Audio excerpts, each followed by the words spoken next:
Esperamos un momentito, vuelvan todos y hacemos el debate sobre este caso.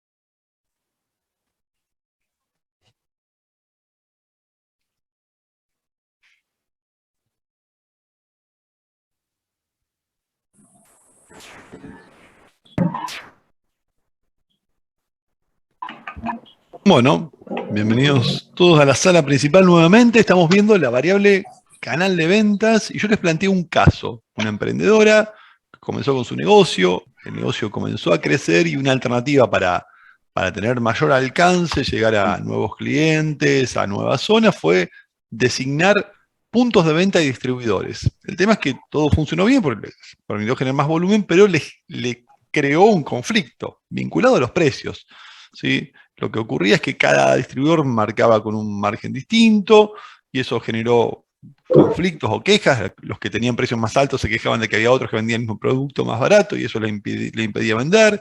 Reclamos de clientes que iban a diferentes lugares y los precios siempre eran distintos, entonces no había claridad sobre cuál era el precio real de esos productos y eso le generó un gran dolor de cabeza a esta emprendedora que digamos, en su intento por crecer, eh, desarrolló un canal de ventas, pero sin haber previsto algunas consecuencias que luego fueron negativas. La pregunta es, ¿cómo podría haber evitado o cómo podría reencauzar esta situación Lucía para justamente no tener este tipo de conflictos y que su proyecto realmente pueda crecer en forma saludable? Qué recomendaciones le harían ustedes? Me gustaría escuchar lo que debatieron en el grupo. Bueno, en nuestro grupo, ¿se escucha ahí? Sí, sí, se escucha, Diego, adelante. Lo primero que salió el tema de establecer precios sugeridos a público a través puede ser de la página de Instagram, y bueno, y estableciendo una política o sea, hacer acuerdos con los distribuidores para pagar una comisión en base al precio público, o sea, cambiar, no venderle a un precio más bajo al distribuidor, sino que el distribuidor le factura una comisión a Lucía, ¿me explico? O sea, Lucía factura directo al cliente final y le liquida una comisión al distribuidor, ¿sería así? Claro, pues esa sería una alternativa, de manera de poder, digamos, controlar mejor los precios de venta final, ¿no? Ajá. Bueno, Eh, hay algunas empresas que utilizan ese sistema. Creo, cuidado, no soy experto en eso, pero creo que es un esquema por ahí para una empresa bastante grande, donde yo puedo manejar facturaciones directas a muchos clientes. Creo que hay empresas como Cervecería Quilmes, alguna de las grandes que hace eso, donde facturan directo y le liquidan comisión. Tiene un nombre ese formato, no sé si es cuenta y orden, creo que tiene un nombre ese formato que vos estás diciendo, Cuenta y que orden se, es. es cuenta y orden, claro, es cuenta Y y se orden. elimina ingresos brutos, o sea, no pagan ingresos Claro, brutos. pero requiere una cierta estructura, o sea, como que no cualquiera lo Sí, puede hacer. un volumen anual bastante importante.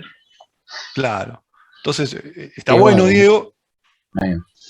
sí, sí, Sí. esa era una, la otra No, es, lo que vos decís está bueno, ahí me evito el problema, como decía ahí Andrés, me evito los impuestos en cascada como ingresos brutos, Claro. y además puedo controlar los precios, lo que pasa es que como que necesito una estructura grande para poder hacerlo, o sea, es difícil que una pyme quizás pueda implementar eso, porque también administrativamente, imagínense, digo, o sea, 10.000 clientes, tengo que tener 10.000 facturas, digamos, distintas, entonces claro, o 10.000 transacciones y 10.000 facturas, entonces lo puedo hacer, pero como que necesito tener un soporte para poder bueno, la llevarlo a otra, cabo.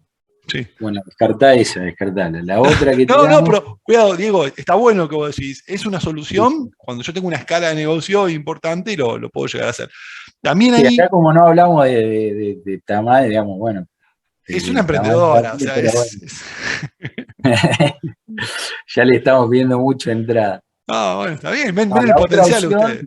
la otra opción que salió es la de, en el envase del producto, agregar el precio sugerido, de manera que esa información de precio esté disponible para el consumidor y que no quede al libre, digamos, o sea, que no quede sujeto a que cada distribuidor esté remarcando más o menos el producto. O sea, nos Bueno, dábamos el ejemplo de las papas Lay's o de los aceites, que ponía como un precio sugerido para que el comercio, digamos, el distribuidor quede atado a ese precio, ¿no? Bueno, Esa podría ser también otra alternativa.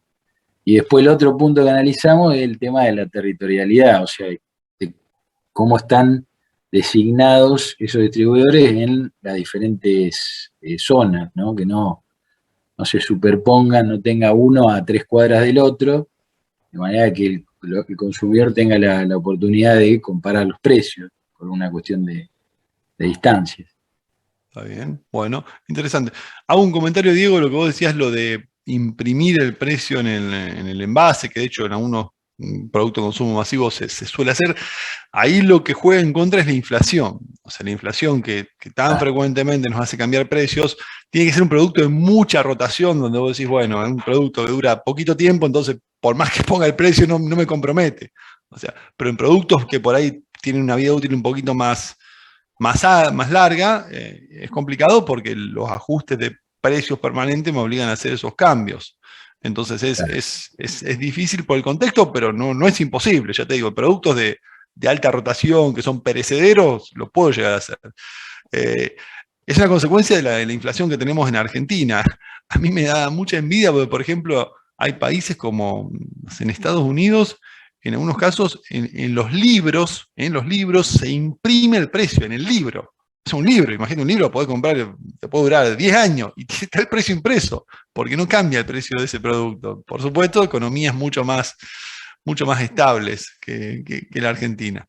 Pero bueno, ahí lo de imprimir, fíjense que al día de hoy cada vez se usa menos, ven menos empresas. En algún momento hubo aceite, la ley, pero al día de hoy no sé si lo están imprimiendo al precio en los envases por justamente el movimiento de precios que hay que hace que nadie se pueda comprometer a un precio determinado. ¿Sí? Lo que decías de la territorialidad es interesante, pero ahí también tengo otro desafío hoy en día, que es un desafío muy, digamos, muy de los últimos años, que es la omnicanalidad. O sea, ¿qué es la omnicanalidad? En realidad, yo al cliente puedo llegar por muchos canales distintos, por ejemplo, Internet o Mercado Libre. Entonces, por más que yo tenga a alguien territorialmente en una zona, el cliente entra a Google, googlea y ve precios que a lo mejor son distintos, y eso ya a veces me puede generar alguna interferencia. ¿Sí? Entonces ahí como que está bueno tener exclusividad porque me permite ordenar ese mercado, pero nunca puedo controlar la parte que viene del mundo online, donde ahí no puedo poner, digamos, frontera. Ahí es como que es mucho más, digamos, más difuso. Ahí tenés un mercado mucho más abierto. Entonces es un gran desafío que de hecho no lo tienen completamente resuelto las empresas. ¿Sí? Porque antes era mucho más fácil. Yo le daba una zona a cada uno y sabía que el cliente compraba en esa zona. Hoy en día un cliente, no sé, de Tierra del Fuego entra a Mercado Libre y puede hacer un pedido desde cualquier parte del país y comprar al precio que considere que más le conviene. Entonces, como que tengo también ahí un desafío nuevo. Bueno, eso también salió en el grupo, en el sentido de poner, digamos, un precio máximo, digamos, difícil decir, bueno, un precio máximo a un producto, pero tomábamos el ejemplo de Levebot de ayer de Roberto, donde decíamos, bueno, que en la página de Instagram de Lucía ponga como para ponerle un techo, digamos, por decirlo de alguna forma, para que tampoco, digamos, haya distribuidores que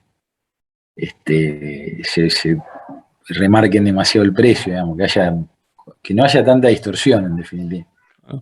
Bueno, es interesante lo que vos estás diciendo, porque de hecho muchos fabricantes hoy utilizan su página web para eso. Muchos fabricantes publican precios en su web, no tanto para vender desde su web, porque a veces algunos ni tienen habilitada la venta de su web, sino para que actúe como, entre comillas, como un regulador o una referencia de mercado. O sea, yo publico en mi web para asegurarme que mis clientes no se alejan mucho de ese precio. O sea, es como para establecer la referencia del mercado. Que de hecho, lo que contaba ayer Roberto era eso. Ellos también venden por la web, pero mayormente lo que tratan es que publicando los precios en la web y siendo los precios oficiales, porque es el fabricante, como que el mercado no se aleje mucho de ese precio. Porque el cliente al momento de comprar, si quiere chequear, va y chequea el precio del fabricante y entiende que tan lejos o que tan cerca está de ese precio. Bueno, muy, muy interesantes los aportes. ¿Alguna cuestión adicional que haya hablado en otro grupo? ¿Cómo Sí, evitar este tipo de cosas? En el grupo 2 hablamos de que lleva como un trabajo también de auditoría, pero es establecer los márgenes.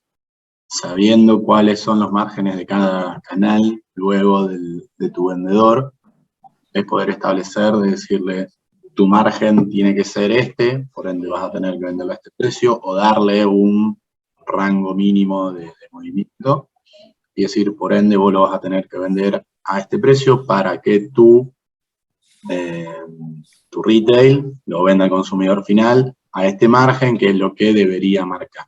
También en esa explicación, él explica al retail que su PTR va a tener que ser porque lo tiene que marcar. También le puedes dar un rango para que se mueva, porque va a depender de las zonas y demás. Perfecto, perfecto. O sea, yo le indico, si hubiera una etapa más, que sería un mayorista, distribuidor y después viene un retail, también al mayorista tengo que indicarle el margen sugerido que debería aplicar para que después no me genere distorsiones en el nivel siguiente de la cadena. Está perfecto, está perfecto. O sea, básicamente, y lo que ustedes dicen, y es cierto, tengo que involucrarme más. O sea, no es...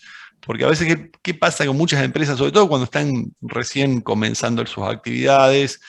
Es interesante sumar un canal porque me da volumen, me da llegada, me da penetración, cosa que a veces desde una empresa donde yo atiendo directo se hace difícil. Pero si no establezco alguna regla de juego, termina pasando lo que yo les graficaba recién en este ejemplo. O sea, el hecho de que cada uno haga lo que le parece termina generando conflictos, termina generando ruido, problemas de posicionamiento, conflictos entre los distintos puntos de venta, reclamos de los clientes, que lógicamente no es lo que queremos. ¿Alguna recomendación adicional que hayan hablado, que hayan debatido sobre cómo podría haber evitado este conflicto o qué cuestiones debería tener en cuenta para poder realizar una comercialización ordenada?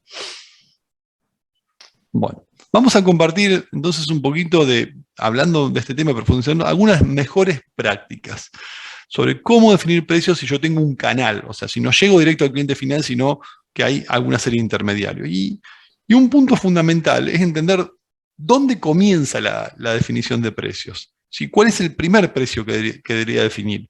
Bueno, si yo tengo un canal de ventas, en realidad el comienzo de la definición de precio, el primer precio que yo debería identificar, ¿sí?